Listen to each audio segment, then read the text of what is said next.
The word jihad is mentioned in the Quran about 41 times. The words mercy, peace, and compassion are mentioned about 355 times. Yes, come in.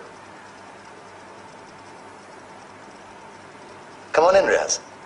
Sit down, please. Contrary to popular belief in most Western cultures, Islam is a religion that preaches peace and tolerance. Yes, Patricia.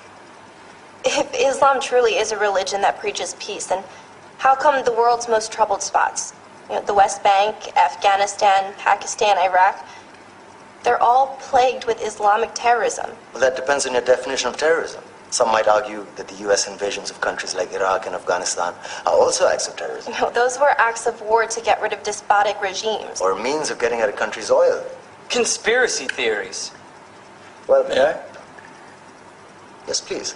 Go ahead, Riaz. Mr. Khan is right. I mean, if we're talking about terrorists, the world's biggest terrorists are the white superpowers. Come on now. No, really, stop and think about it. Explain 9/11.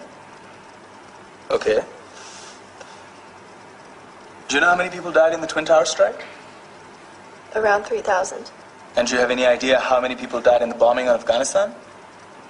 Take a wild guess. More than 15,000 people died.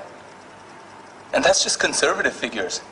About 50,000 tons of explosives were dropped on innocent civilians. Men, women, children. Yeah, but that was because of the Taliban. Now that you brought it up, did you know that the Taliban was a creation of the CIA to fight the Russians? Whatever. They were still harboring terrorists. Yeah, right. Terrorists that were never found. Just like the weapons of mass destruction that were never found in Iraq. Do you want to get into the death toll in Iraq? 500,000 civilians and counting. And what do Britain and America say when they don't find these weapons? It's simple. They just say sorry.